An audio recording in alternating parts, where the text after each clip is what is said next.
दोस्तों, आज जो कॉमिक्स हम पढ़े हैं उसका नाम है पीछे पड़ा बालू। ये बाकीलाल ही कॉमिक्स है।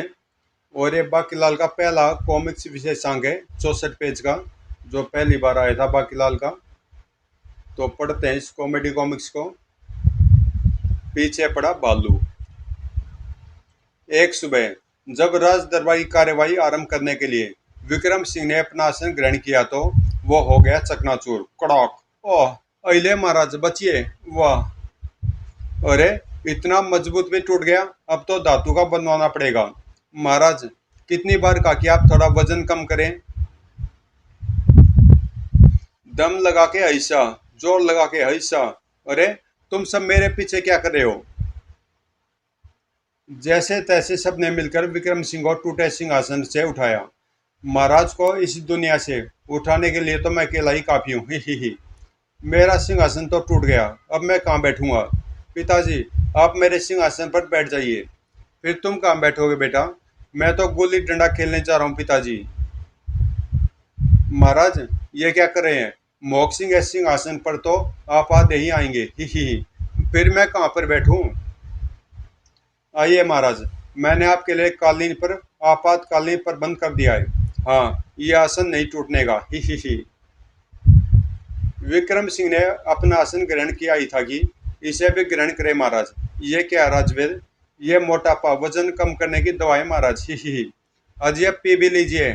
जी हाँ महाराज, वरना अर्थी उठाने वाला भी कोई नहीं होगा। ही। ठीक है महारानी, अगर तुम कहती हो तो पी लेता हूँ। बोलो नी हकीम जिंदाबाद, पर मुछड़ मुर्दाबाद। ही।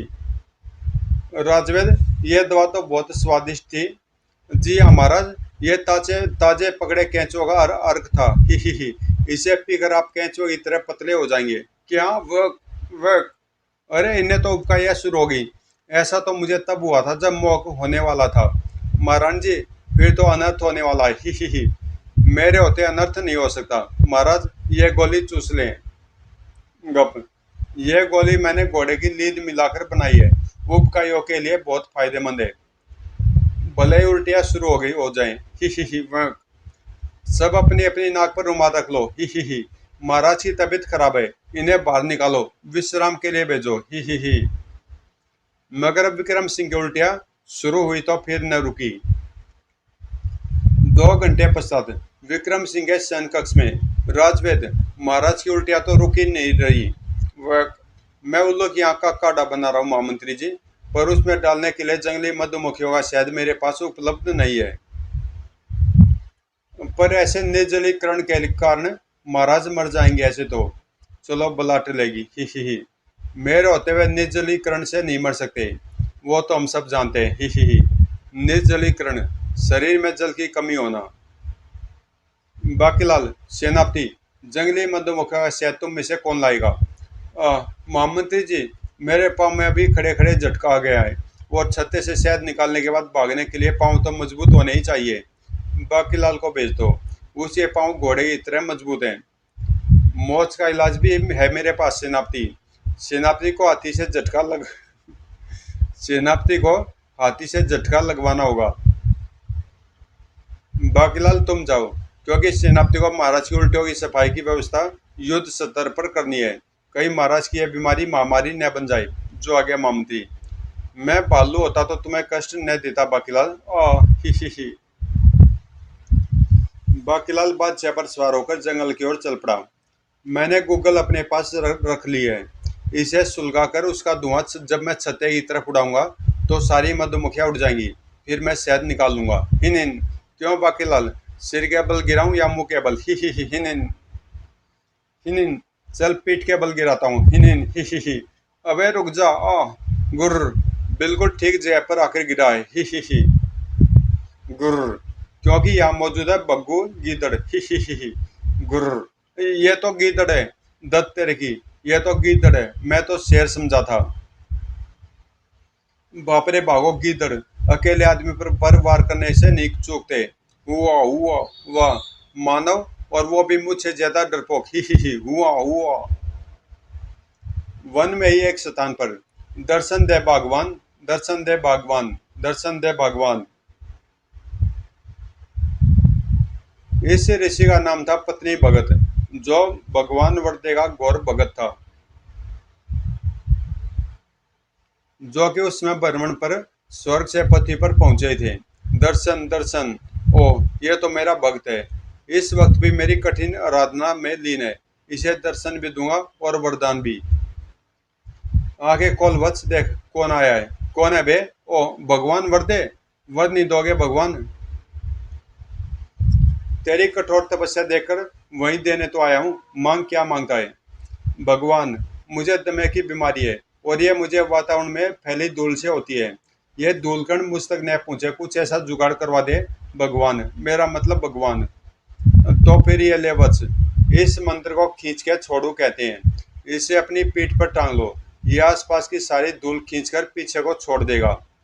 मगर ध्यान दे, अगर इसे किसी अन्य ने धारण किया तो फिर इसमें से छूटने वाली धूल भयंकर आंधी के समान होगी, और वह आंधी तभी रुकेगी जब इसके पिछले छेद को बंद कर दिया जाएगा।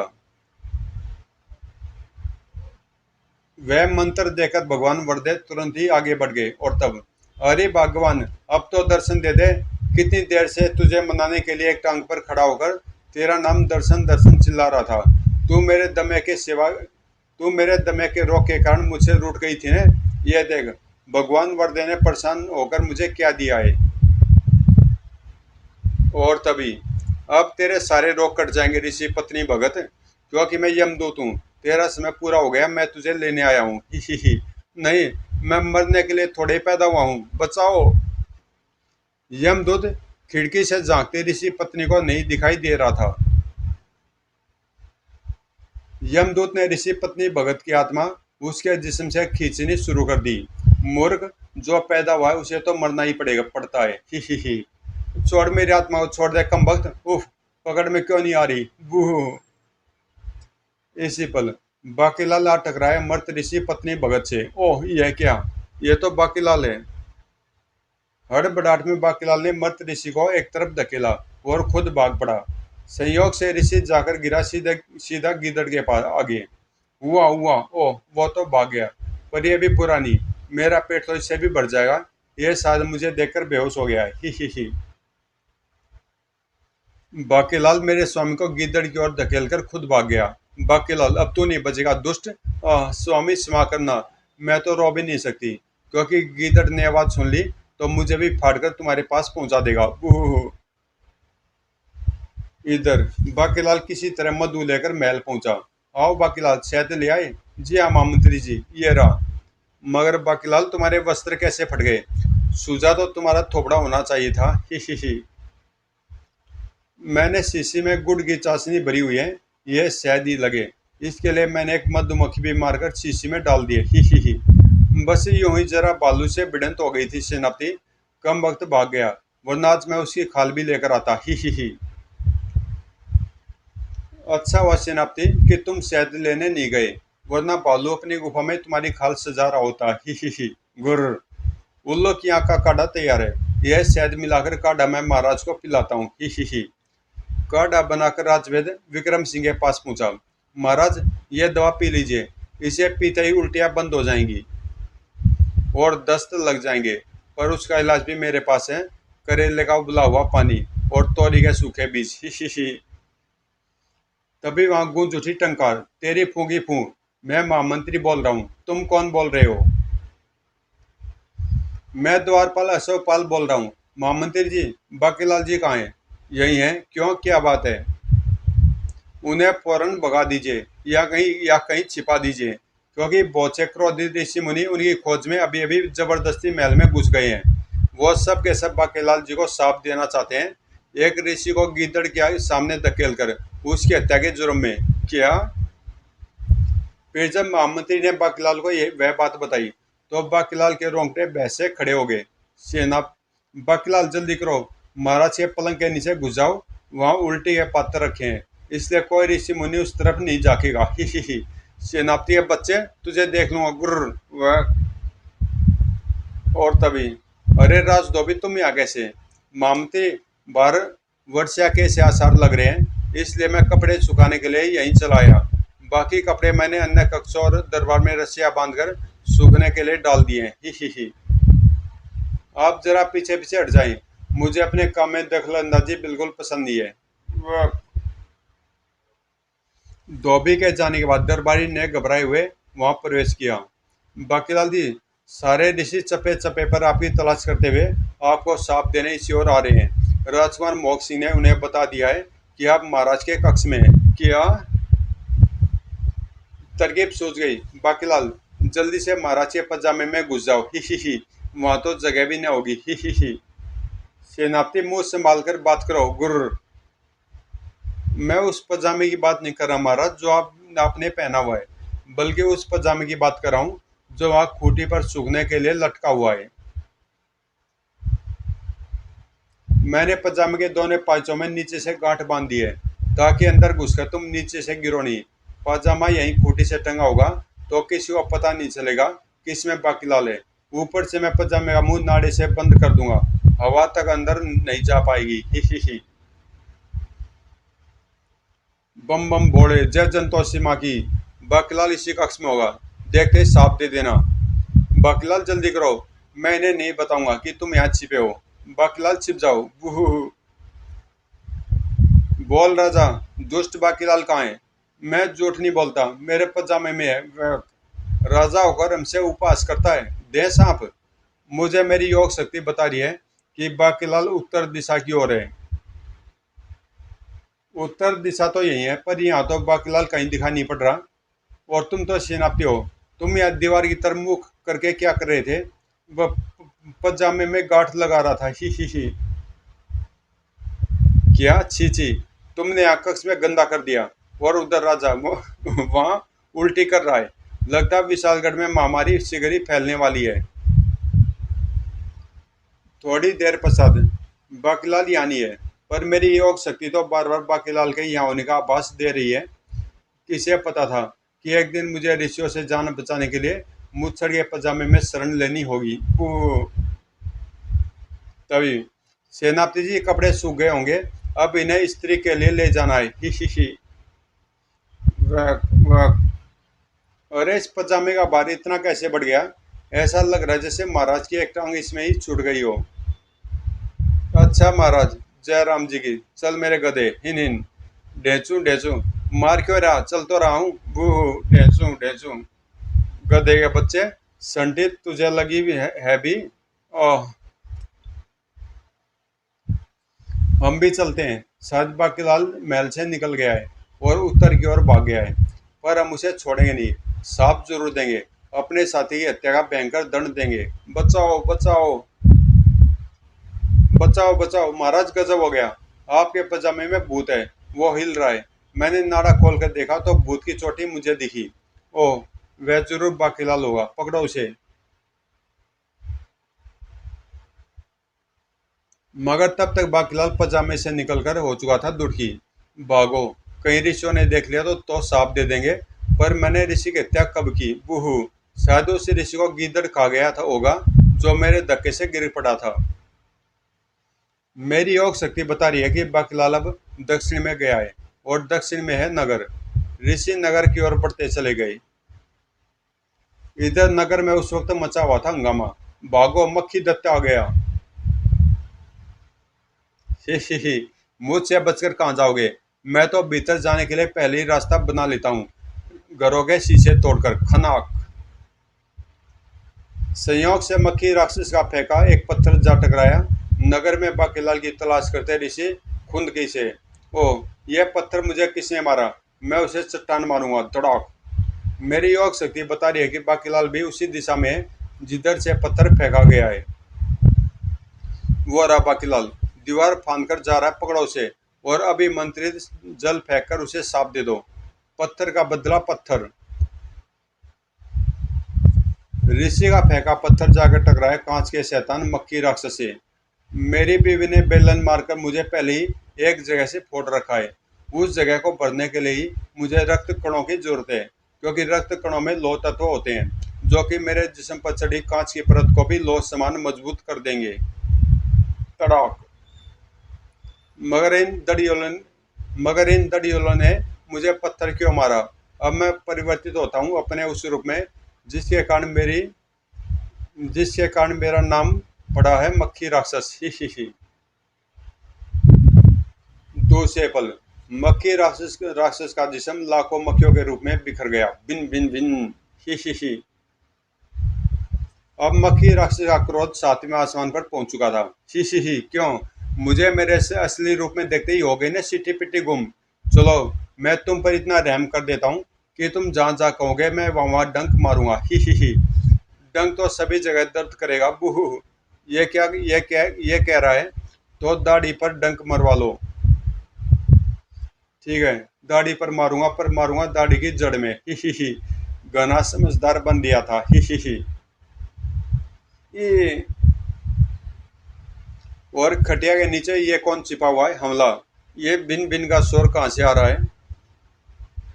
बाहर निकल कर देखता हूँ। अरे बच गया। बाहर का दृश्य देखकर तो बाकीलाल प्रसन्नता से ही उछल पड़ा। वो मारा पापड़ वाले को। इन ऋषियों को तो मधुमक्खियां चिपटी हुई है। ही ही भिन भिन। पर ये आवाज तो मेरे पीछे से भी आ रही है। अरे बाप रे, ये तो सीधे मेरी तरफ आ रही है। बच बेटा बाके। भिन भिन। जैसे ही मक्खियां बाकीलाल पर झपटी, बाके नीचे बैठ गया। सभी मक्खियां दीवार से जा टकराई। ओह हम मरी। मक्खियों से बचकर बाकीलाल प्रवेश कर गया उस घर में। पर पहले दरवाजा बंद कर दूं। खटाक धौड़। बिन बिन। दरवाजा बंद कर देने से क्या मक्खी राक्षस तेरा पीछा छोड़ देगा? दरवाजा बंद कर देने से क्या मक्खी राक्षस तेरा पीछा छोड़ देगा? मैंने अंदर आने के लिए खिड़की के शीशे पहले ही तोड़ दिए थे। ही गुर्र। लेकिन मक्खी राक्षस का भी पाला बाकीलाल से पड़ा था। ओफ, ये क्या? ही आओ आगे बढ़ो। मुझे काटो और मरो, क्योंकि मैंने गूगल चलाया हुआ है जिसके तेज धुएं में तुम्हारी तबीयत साफ हो जाएगी। ही। भागो, ये आदमी खतरनाक है। मक्खियां फिर तुरंत परिवर्तित हो गई अदृश्य मक्खी राक्षस में। अब मैं जाऊंगा इस राज्य के उत्तर दिशा में। वाह, मेरे शरीर का फूटा हुआ हिस्सा मानव रक्त कणों के कारण भरने लगा है। मक्खियों के अचानक गायब हो जाने से हैरान खड़ा बाकीलाल बाहर निकला ही था कि बाकीलाल, तुम पर एक ऋषि की पत्नी ने अपने पति की हत्या का इल्जाम लगाया है और कानून सबके लिए बराबर है, इसलिए तुम्हें महामंत्री के आदेश पर गिरफ्तार करने आया हूँ। क्या? मगर पहले तो तुमने मुझे उन ऋषियों से बचाकर भागने में मदद की थी। वो तो इसलिए की थी ताकि क्रोधित ऋषि तुम्हें सांप दे दें। अब मामले की तहकीकात की जाएगी, जो कि मैं ही करूँगा। फिर तुम्हें फांसी से कोई नहीं बचा सकता। अब सब कुछ मेरे हाथ में है। ही। वो तो ठीक है सेनापति, पर पहले पीछे मुड़कर देख लो, तुम्हारे पीछे मक्खी राक्षस खड़ा है। मक्खी राक्षस के बारे में तो मैंने भी सुन रखा है। वो डंक मारकर पूरा सुझा देता है। बूहू। भागो बेटा बाके। ही। अरे बाकीलाल हमें गच्चा दे गया, पकड़ो उसे। जाने न पाए। पकड़ में न आए तो तीर या भाला मारकर छेद करके पकड़ लो। तब तक मैं जग्गी पहलवान की दुकान से लस्सी पीकर आता हूँ। ही।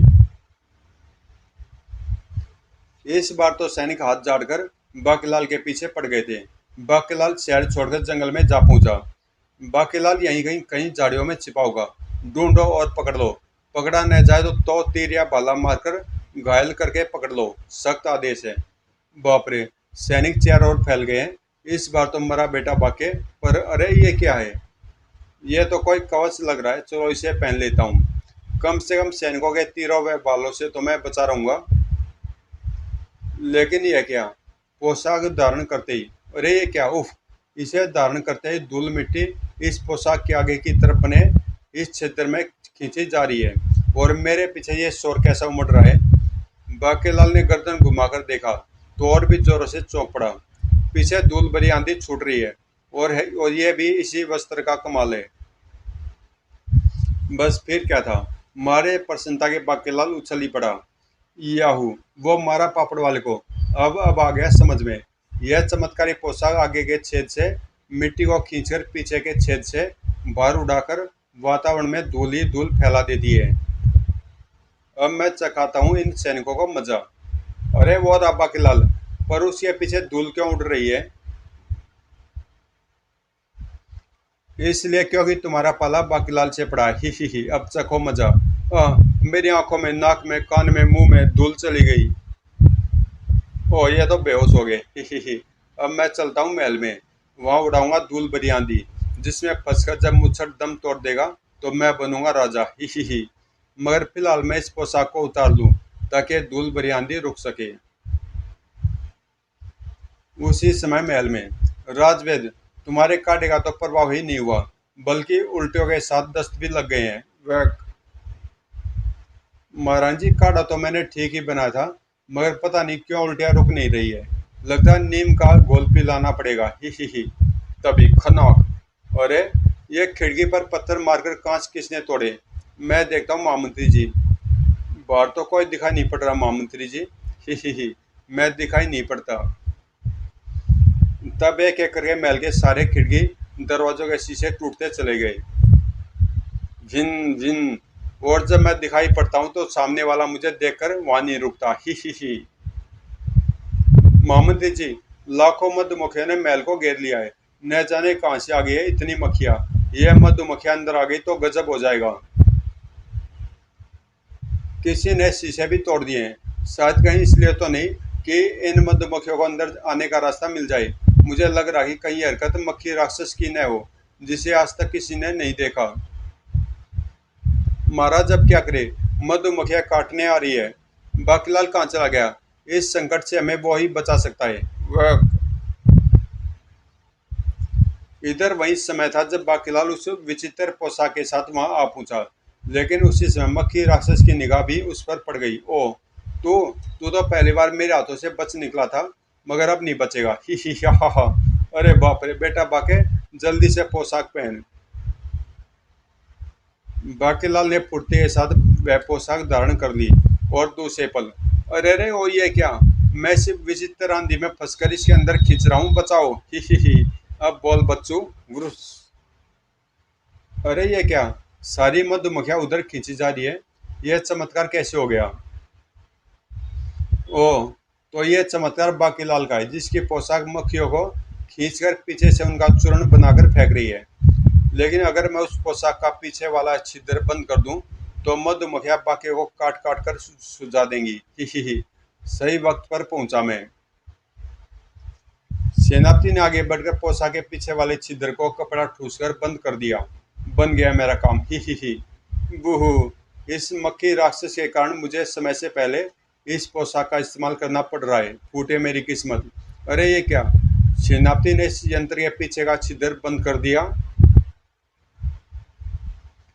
इधर वातावरण में फैली एक एक मधुमक्खी अब समा चुकी थी बाकीलाल की पोशाक में। तभी, बाकीलाल, तुमने तो कमाल कर दिया। यह पोशाक तुम्हें कहाँ मिली? वो मैं महामंत्री जी। अरे, से मधुमक्खियों ने काटा नहीं। सेनापति के जोर देने पर बाकीलाल को उतारनी पड़ी वह पोशाक। और तब, अरे, इस पोशाक से तो असली शहद टपक रहा है। नीम के घोल में मिलाकर महाराज को भी देता हूँ, उल्टी दस्त सब रुक जाएंगे। और सचमुच इस बार दवा काम आ गई। मैं ठीक हो गया और मैं सब कुछ सुन चुका हूँ। दे बाके पप्पी। बूहू। अगर मुझे पता होता कि मक्खी राक्षस यहाँ आने वाला है, तो फिर मैं यहाँ क्यों आता? फूटी किस्मत। और फिर दरबार में आज पप्पी स्वादिष्ट नहीं थी, क्योंकि आज इसने एक अपराधी कड़वाहट मौजूद है। सेनापति, बाकीलाल को फौरन हिरासत में ले लो। हिरासत में? हिरासत में? महाराज, भेड़िया लाने में तो समय लगेगा। मैं पुरोहित जी के अंगोछे से ही बाकीलाल को जकड़कर हिरासत में ले लेता हूँ। परंतु महाराज, बाकीलाल ने आपके साथ साथ सैकड़ों लोगों के प्राण बचाए हैं। हाँ, मगर इसके साथ ही बाकीलाल ने एक हत्या भी की है। ऋषि पत्नी भगत की हत्या। गिदड़ के आगे धक्का देकर उसे हत्या करते ऋषि की पत्नी ने खुद देखा है। राजा हो या रंक, कानून सबके लिए बराबर है। हाँ भाई, इसलिए बाकीलाल पर हत्या का मुकदमा चलाया जाएगा। तभी तेरी फूं पर गूंज उठी टंकार। सेनापति ने तेरी फूं का टोपा उठाकर मुंह से लगाया और बोला, तेरी फूंगी फूं, कौन बोल रहा है? ओ द्वारपाल। क्या? वे सारे ऋषि फिर बाकीलाल को खोजते दरबार की ओर आ रहे हैं? क्या? इस बार वे और भी अधिक क्रोध में है। क्या? देखते ही साफ दे देंगे?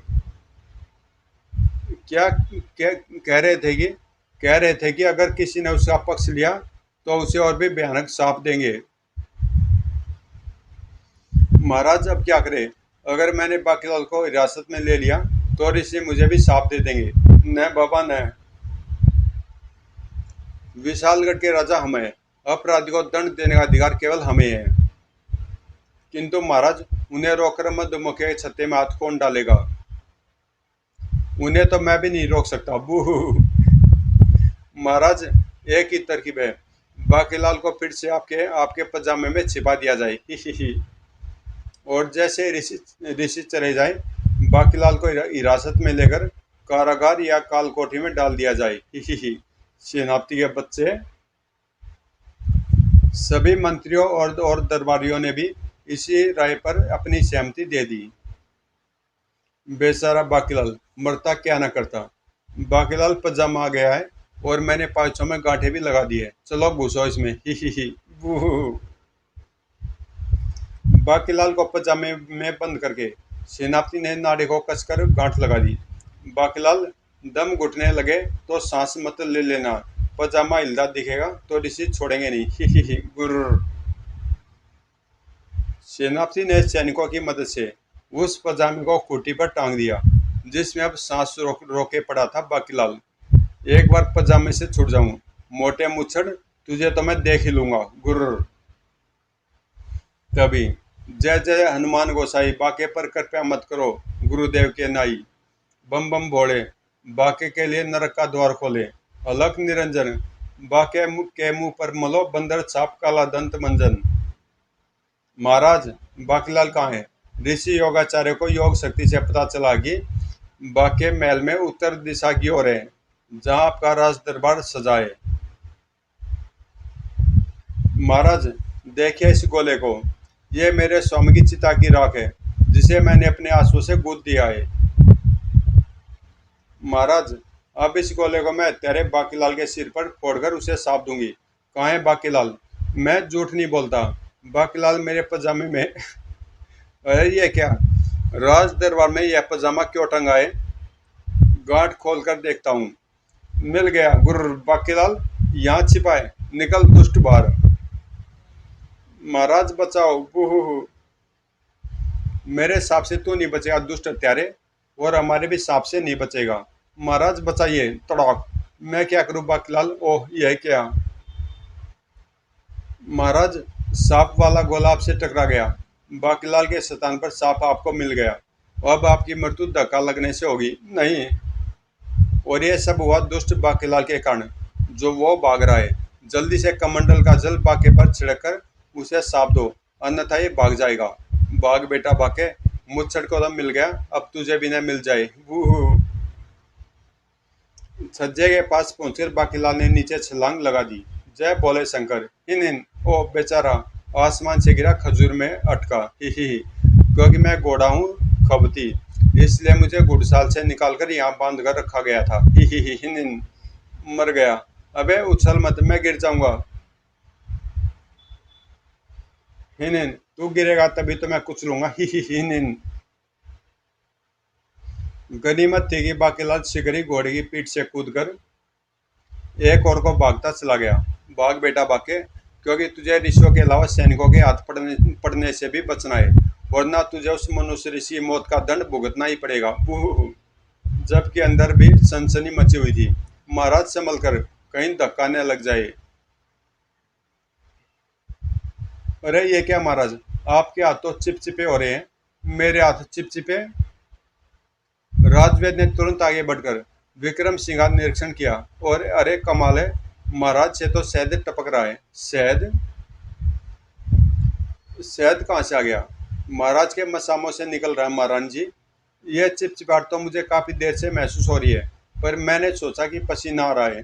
महारानी जी, फिलहाल तो इनके धक्के की चिंता करनी चाहिए। मेरे विचार में तो इन्हें एक पिंजरे में बंद कर देना चाहिए, कहीं भूलवश किसी का धक्का लग गया तो। मगर पिंजरा कहाँ से आएगा? विशालगढ़ के चिड़ियाघर से वन मानुष का पिंजरा खाली करवाकर मंगवा लेते हैं। फिर सर्वसम्मति से हुए फैसले के बाद विक्रम सिंह को पिंजरे में डाल दिया गया। यहाँ महाराज सुरक्षित रहेंगे। महाराज अपना ध्यान रखिएगा, मैं शहद इकट्ठा करवाने का इंतजाम करता हूँ। बूहू। हुण की होगा दसो? हुण की होगा दसो? मतलब अब क्या होगा बताओ? इधर बाके ऋषियों से बचकर भागा तो जा पहुंचा जंगल में। हफ, आज तो तू बुरा फंस गया बाके बेटा। शुक्र है दोनों मुसीबतों से छुटकारा मिल गया। लेकिन अब क्या होगा? महल वापस लौटा तो मैं बंदी बना लिया जाऊंगा, और अगर ऋषियों के हाथ पड़ गया तो सांप से नहीं बचूंगा। लगता है तेरे बुरे दिन आ गए हैं बाकीलाल बेटे। हे बोले शंकर, ये तूने मुझे कहाँ फंसा दिया। उठा ले पड़ोसियों को। गुर्र, अपने पड़ोसियों को उठाने ही तो मैं आया हूँ। ही। तू कौन है? कौन गुर्र आया? बैठा रहे बाकीलाल, मैं कोई तेरा दुश्मन नहीं हूँ। ही। बोलने वाला बालू, मुझे तेरे पास से शहद की बिनी बिनी सुगंध आई है, तभी मैं यहाँ चला आया हूँ। ही गुर्र, बता कहाँ है शहद? शहद? चपर चपर। गुर्र, नहीं बताता, कोई बात नहीं, मैं खुद ढूंढ लूंगा। और दूसरे पल चमत्कार हो गया। अरे ये क्या? मैं ठीक हो गया। बाके हैरान खड़ा उस दृश्य को देख रहा था। मिल गया, मिल गया, अब मैं इसे जाने नहीं दूंगा। हिम्मत करके आखिर पूछ ही बैठा बाके। तो तुम कौन हो भाई? ये सब क्या चक्कर है? और तुम इस प्रकार हु क्यों कर रहे हो? हु, हा। ऐसा करके मैं अपने साथियों को बुला रहा हूँ, और मैं कौन हूँ ये भी तुम्हें शीघ्र ही पता चल जाएगा। वो देखो मेरे साथी आगे। और बालू, पकड़ लो इसे और ले चलो इसे पापे के पास। पापे दी हट्टी पर। गुर्र। बालुओं ने बाके को तुरंत अपनी कैद में ले लिया और उसे अज्ञात स्थान की ओर ले चले। ये पापे कौन है? ये मुझे वहां क्यों ले जा रहे हैं? बूह। मेरा मुंह चाटते ही बालू का रूप परिवर्तन कैसे हो गया? आज पापे प्रसन्न होगा। ही।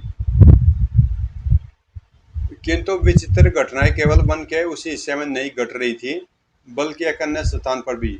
हा, मैं प्रकट हो गया। अब मुझे पता लगाना होगा कि इस बार मैं पृथ्वी के कौन से नगर में प्रकट हुआ हूँ, क्योंकि अमावस्या की रात कल ही है और मुझे कल तक यहाँ के राजा को धक्का लगाना होगा। ही। पर यहाँ से तू तब तक नहीं जा सकता जब तक तुझे जाने की इजाजत न दे दे लंबडीग। ही। बोल हाँ के ना। ही। चुसक चुसक। हाँ के ना। कौन है तू? तुझे पता है मैं हूं मैं। ही। अगर मैंने तुझे तुझे धक्का लगा दिया तो तू तू नहीं रहेगा। छोड़ मेरी कलाई। ये हाथनी राक्षस फांसी का फंदा है। छुड़ा सके तो छुड़ा ले। ही। बोल आके ना। आके ना। बूहू, इसकी पकड़ तो सचमुच बहुत मजबूत है। मैंने इसे धक्का मारा तो मेरी कलाई भी टूट जाएगी। अब तुम बताओ कि तुम मेरी कलाई छोड़ने का क्या लोगे? पहले तो ये बता कि तू मेरी लंबी कविता सुनेगा या छोटी सी पहेली। फिर मैं तुझे विशालगढ़ में पहुंचने का रास्ता बताऊंगा। पहेली? तो फिर ध्यान से सुन और उत्तर दे। ऐसी चीज बता जो होती है पर हम उसे इस शाम की तरह पकड़ नहीं सकते। ही। दे जवाब। ऐसी चीज? पता को नहीं। पता को नहीं मतलब पता नहीं। मैं बताता हूँ, वो चीज है वायु। बोल हाँ के ना। ही। हाँ के ना। ही। अब ऐसी चीज बता जिसे हम पकड़ तो सकते हैं पर वो हाथ में नहीं होती। ही। पता को नहीं भाई। मैं बताता हूँ, वो चीज है पकड़। ही। बोल हाँ के ना। ही। हाँ के ना। ही। अब ऐसी चीज बता जो हाथ में भी होती है, जिसे हम पकड़ भी सकते हैं। ही। भाई, ये भी को नहीं पता। मैं बताता हूँ, वो चीज है मुट्ठी। ही। बोल हाँ के ना।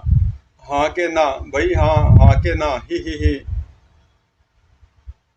अब ऐसी चीज बता जो बंद मुट्ठी में भी दिखती है और खोल दो तो भी दिखती है। ही। पता ही कौन ही। मैं बताता हूँ, वो चीज है उंगलियां। ही। बोल हाँ के ना। हाँ के ना। ही। अब तो छोड़ के लाई। ले छोड़ दी। पर ये तूने बहुत अच्छा किया जो मुझे जवाब देकर घना समझदार बनने की चेष्टा नहीं की। तू एक भी बात का सही जवाब दे देता तो मैं तुझे लंबी कविता भी सुना देता। ही। उस तरफ है विशालगढ़, और विशालगढ़ का राजमहल, वहां तुझे मिलेगा विक्रम सिंह राजा। बोल हाँ के ना। ही। हाँ के ना। ही। वाह, इस पहले के प्रश्न में भी अपने बच्चों से उनका दिमाग तेज करने के लिए पूछूंगा। राक्षस बढ़ चला विशालगढ़ की ओर। जबकि दरबन के दूसरे हिस्से में पापे दी हट्टी पर। पापे, मैं तो इसकी तलाशी ले रहा था क्योंकि मुझे इसके पास से शहद की खुशबू आ रही थी, पर मैंने जैसे इसका गाल चाटा मैं ठीक हो गया। मगर पापे, रास्ते में जब मैंने भी इसका मुंह चाटा तो मेरा मुंह तो कड़वा हो गया, गुर्र। और इसकी तलाशी लेने पर हमें शहद भी नहीं मिला। लेकिन सांप के मुताबिक तो हम केवल ऐसे शहद से ही ठीक हो सकते हैं जो मधुमक्खी से पैदा न हुआ हो। इसका मतलब वैसा शहद इसके गाल पर लगा था। बता, तेरे गाल पर शहद कहाँ से लगा? बू, कल अमावस्या की रात है, और अगर कल तक हमें ऐसा शहद न मिला जिसे मधुमक्खियों ने पैदा न किया हो तो हमारी नौकरी चली जाएगी। बूहू। पापे, ये ऐसे नहीं बताएगा, लगता है इसकी आत्मा खींचनी पड़ेगी। जय परमात्मा, निकल आत्मा।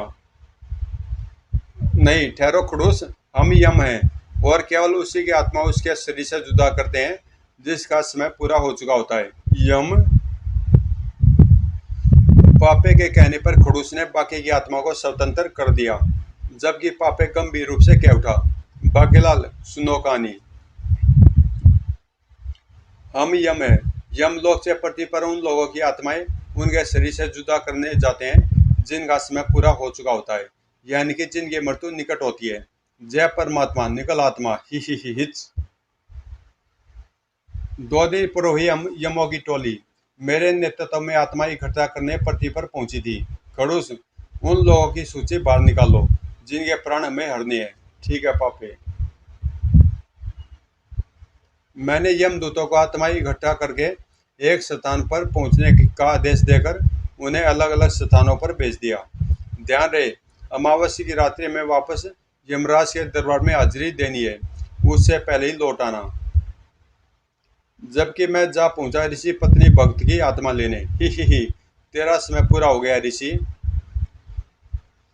मैं भी ऋषि पत्नी भगत की आत्मा निकालकर फारिग ही हुआ था कि खड़ूस वहां आ पहुंचा। और पापे, इस तरफ एक बहुत बड़ा छत्ता है। यमों ने पत्थर मारकर मधुमक्खियों को भगा दिया है। शहद खाना है तो जल्दी आओ, वरना खत्म हो जाएगा। मैं तुम्हें लेने आया हूँ। पृथ्वी पर पैदा होने वाला शहद हमें बहुत प्रिय है। हम जब भी आत्माएं लेने जाते शहद अवश्य खाते थे। खड़ूस के मुंह से शहद का नाम सुनकर मेरे मुंह में हमेशा की तरह पानी भर आया। मगर इस आत्मा को अभी मैंने थैली में बंद नहीं किया, वापस आकर कर लेना पापे।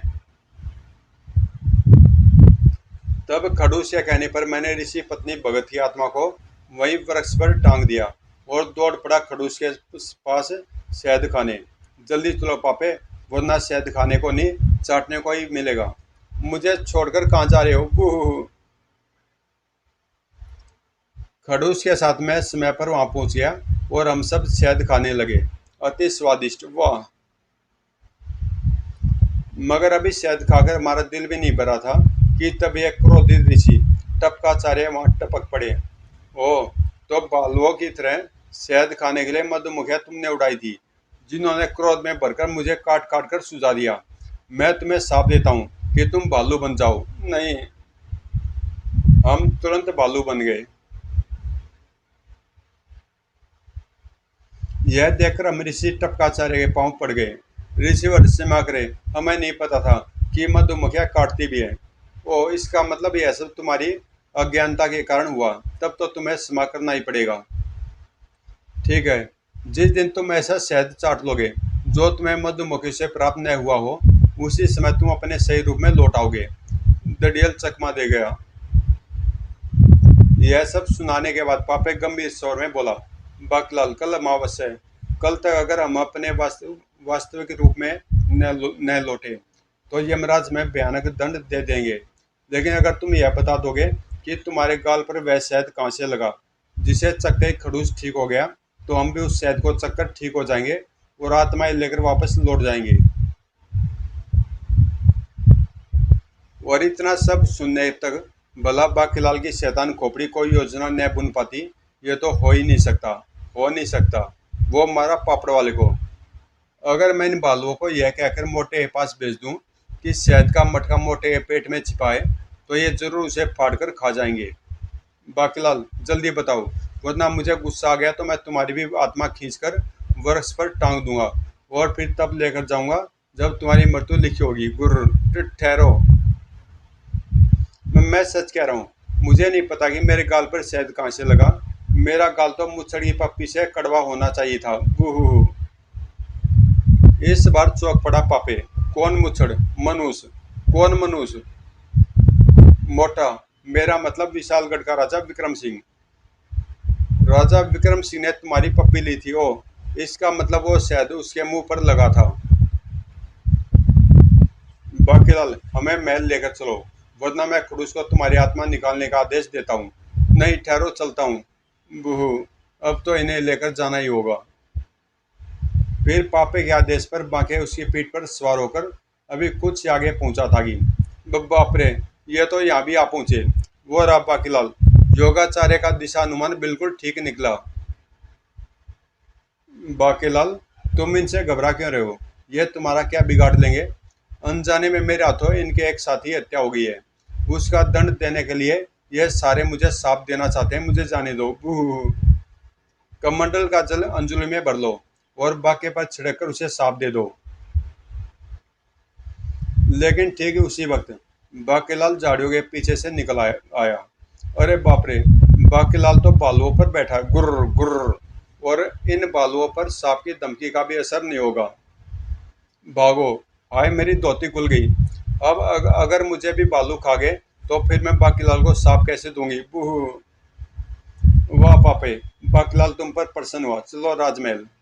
हाँ, मगर यमदूत किसी पर प्रसन्न नहीं होते। उसी समय विशालगढ़ के राजमहल में मैं सीधे वहीं प्रकट हो गया जहां विशालगढ़ का राजा मौजूद है। मुझे इसे धक्का मारना है।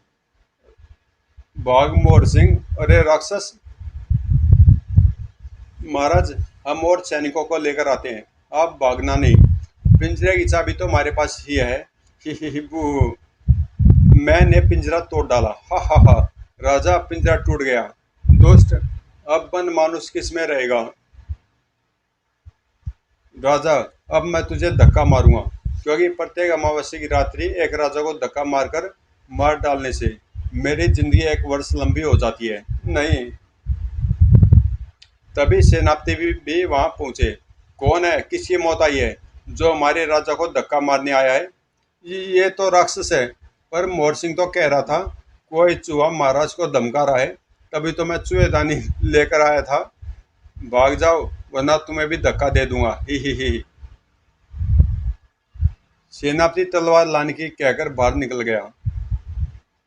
लेकिन तभी सारा वातावरण गूंज उठा बालुओं की गुर्राटों से और गुर्र। ये क्या? ये तो बाकीलाल है, पर इसकी दोस्ती बालुओं से कैसे होगी? ये मुझे बालुओं से तो नहीं कटवाएगा। बूहू।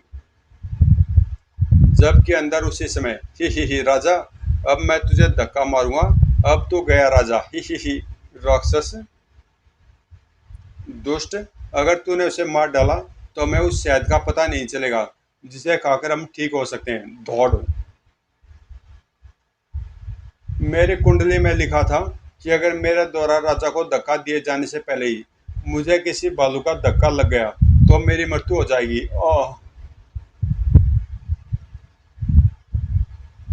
मैं इसकी आत्मा खींच लेता हूँ, क्योंकि क्योंकि इसका भी नाम मेरी सूची में है। इधर बाकीलाल को देखते ही विक्रम सिंह की प्रसन्नता का पारावार न रहा। बाकीलाल, तुम, ये बालू तुम्हें कहाँ मिल गए? बूहू। मगर इससे पहले कि बाकी विक्रम को उसकी बात का जवाब दे पाता, अरे शायद सड़प दूसरे पल मैं भी ठीक हो गया पापे। मगर वो यम अब किसी को दिखाई नहीं पड़ रहा था। बस फिर क्या था, सभी बालुओं ने विक्रम के शरीर से टपकते शहद की एक एक बूंद तक चाट ली और हम ठीक हो गए। तभी वह महामंत्री स्वर्णलता व अन्य मंत्रियों के साथ सेनापति ने भी कई सैनिकों के साथ प्रवेश किया। अरे बाकीलाल, हवा में कैसे टंग गया? बाकीलाल, मेरी पीठ से नीचे उतरो। अब बुरी तरह हैरान खड़े विक्रम सिंह ने पूछा, बाकीलाल, वह सब बालू शहद चाटकर कहाँ गायब हो गए? ये सब क्या चक्कर है? फूटी किस्मत, शहद तो मोटे के शरीर पर ही बह रहा था, जबकि मैं सोच रहा था कि बालू से फाड़कर उसके पेट से शहद निकालेंगे। मोटा राक्षस के धक्के से भी बच गया। बूहू, चल बेटे बाकीलाल शुरू हो जा। महाराज, शंकर भगवान ने मुझे सपन में दर्शन देकर राक्षस के धक्के के विषय में और यमों की टोली के विषय में बताया था, जो ऋषि टपकाचार्य के सांप से भालू बन गए थे और ऐसे शहद से ठीक हो सकते थे जिसे मधुमक्खियों ने न बनाया हो। पिछली बार जब आपने मेरी पप्पी ली, मैं समझ गया कि आपके शरीर से शहद टपक रहा है।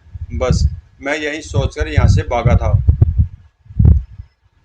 कि आपके शरीर से बहता शहद चाट कर ही यम अपने वास्तविक रूप में लौट सकते हैं और आप भी राक्षस के धक्के से बच सकते हैं। बस महाराज, यही है मेरी दुख भरी कहानी। बू। और तभी सभी ऋषि भी वहां आ पहुंचे। बाकीलाल, अब तो नहीं बचेगा हमारे सांप से। मगर उन्हें अपना हाथ रोक लेना पड़ा। ठहरो, मैं यमदूत पापे ऋषि पत्नी भक्त की आत्मा को पेट से उतारकर यहीं ले आया हूँ। आत्मा बताएगी कि बाकीलाल बिल्कुल निर्दोष है। उसके बाद हम यमलोक चले जाएंगे। हाँ, मेरी मृत्यु तो स्वाभाविक रूप से हुई है। बाकी का धक्का तो मुझे मृत्यु प्रांत लगा था। ओह, चलो भाई वापस चलो, बाकी निर्दोष है। स्वामी, उसके बाद यमदूत ऋषि की आत्मा सहित वहां से कूच कर गए।